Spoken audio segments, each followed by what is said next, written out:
जोशीमठ में खंडहर हो गए ये घर 1 साल पहले ऐसे नहीं थे। इन घरों में भी सुबह बच्चों की मुस्कुराहट से शुरू होती थी और शामें बड़े बूढ़ों के ठहाकों के साथ गुजरती थी।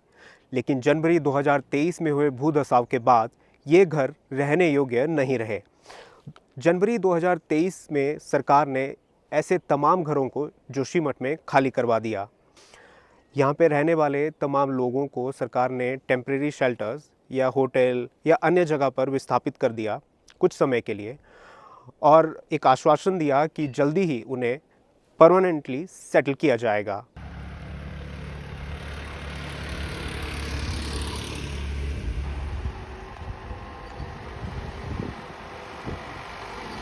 हालांकि 1 साल गुजरने के बाद जोशीमठ में हालात अब भी वैसे ही है। जिन लोगों को घरों से इवैक्यूएट किया गया था, उनमें से बहुत सारे लोग अपने घरों में वापस आ गए, क्योंकि सरकार अब तक ये डिसाइड नहीं कर पाई है कि यहाँ पे प्रभावित हुए लोगों को आखिरकार कहाँ बसाया जाए। आपका क्या नाम है सर? मेरा नाम पंकज जैन। पंकज जैन। और सर, ये आपके घर की जो इस तरह की हालत है, तो अभी आप कहाँ पे रह रहे हैं? सर अभी यहीं रहने के लिए सर मजबूर हूँ सर। सरकार की तरफ से भी कुछ मतलब एकदम फेयर नहीं बताया जा रहा है कि कहाँ आपको शिफ्टिंग दी जाएगी। ये पिछले साल जनवरी में हुआ था जी। उस समय सरकार ने मदद के रूप में 1 लाख रुपया प्लस 50,000 शिफ्टिंग का दिया था सर जी। तो उस समय शिफ्ट हो गए थे, फिर मजबूरन घर वापस आना पड़ा है सर। सरकार हमें एकदम फेयर बता दे कि कैसे क्या होना है और कहीं हमें शिफ्ट कर दीजिए सर, अच्छी जगह मतलब जहाँ हम रह सके अपने घर परिवार के साथ जी। इस कारण सर सारा वातावरण ही वो हो गया है सर। मेरे मम्मी पापा भी गुजर चुके हैं, मैं अकेला हूँ सर।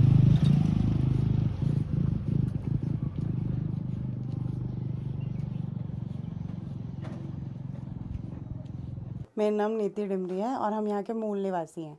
सो मैम, सरकार की तरफ से कुछ क्या समाधान कुछ बताया जा रहा है, क्या होगा? समाधान अभी बीच में ही आए थे रणजीत सिन्हा जी आपदा सचिव, उन्होंने बताया कि 1200 मकान इतने खाली करवाने हैं और अभी उसको लेके अभी मतलब महीना भर हो गया है, पर कोई वैसा क्लैरिटी नहीं है कि क्या होगा क्या नहीं होगा। और और मैम, जो खाली कराए जाएंगे लोग, उनको कहाँ पे सेटल किया जाएगा, इसके बारे में अब तक कुछ आया है इन्फॉर्मेशन? नहीं, अभी बीच में उन्होंने बमौत बोला था, पर बमौत के प्रधान है उन्होंने भी मना कर दिया। और कोई भी हो, अगर नेशनल हाईवे से उठ के जा रहा है तो वो ऐसी एकदम क्या बोलते हैं इंटीरियर जगह में तो जाएगा नहीं सर। उसको ऐसा ही जगह चाहिए कि जहाँ पे वो अपना व्यवसाय शुरू कर सके, अपना जीवन निर्वाह कर सके। सरकार ने सर यहाँ से 100 किलोमीटर दूर गोचर शहर के निकट एक बमोद गांव है, वहाँ बताया है जी। पर वहाँ कोई अभी सुविधा नहीं है और गांव वाले विरोध कर रहे हैं सर। जनवरी 2023 में हुए भूधसाव का जोशीमठ की मार्केट पर भी बहुत असर हुआ है। यदि यहाँ पे व्यापारियों की माने तो पिछले 1 साल में लगभग 50 से 60% तक की गिरावट इन्होंने व्यापार में दर्ज की है। जोशीमठ में टूरिज़्म के 2 सीज़न होते हैं।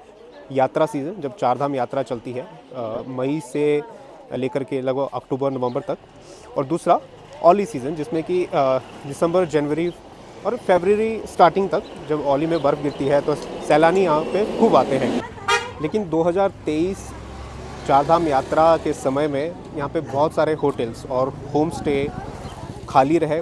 उनमें बहुत कम बुकिंग्स हुई, क्योंकि लोगों में ये भय था कि जोशीमठ धंस रहा है और यदि वो यहाँ आते हैं तो उनके जीवन को खतरा हो सकता है।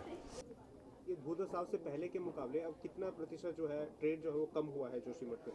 देखिए, कम से कम 60% यहाँ पर जो व्यापार था वो प्रभावित हो चुका है, क्योंकि बड़ी बड़ी जो एजेंसियाँ जो यहाँ पर काम करती थी, जो टूरिस्ट आते थे, वो अब पीपल कोटी, हेलंग, अन्य जगह रुक रहे हैं।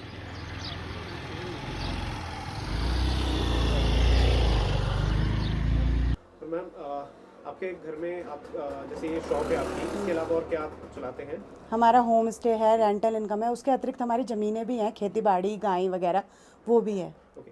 मैम, एक आखिरी सवाल ये था कि आपदा के बाद आपका जो इनकम है, जो आपका बिजनेस है, उस पर कितना असर पड़ा और कितना? बहुत ज़्यादा असर पड़ा है सर, आधे से भी ज़्यादा, आधा पड़ गया लगा लो आप।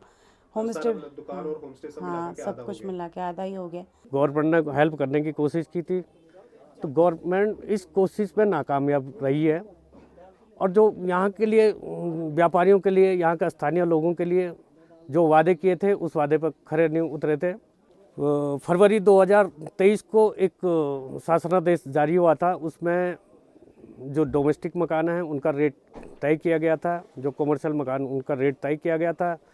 जो व्यापारी प्रभावित हुए हैं उनका मुआवजे का धनराशि फिक्स की गई थी, लेकिन कितनी राशि थी सर? 2 लाख रुपया प्रत्येक व्यापारी को, जिस व्यापारी की दुकान पूरी तरह टूट चुकी थी और जो व्यापारी यहाँ पर से शिफ्ट हुए थे।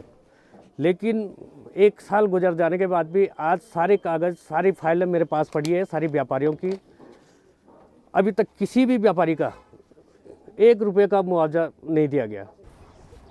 जोशीमठ में लोग चिंतित हैं और जहन में एक ही सवाल है कि आखिर आगे अब क्या होगा, मगर इस सवाल का जवाब पुख्ता तौर पर सरकार अब तक यहाँ पर लोगों को नहीं दे पाई है।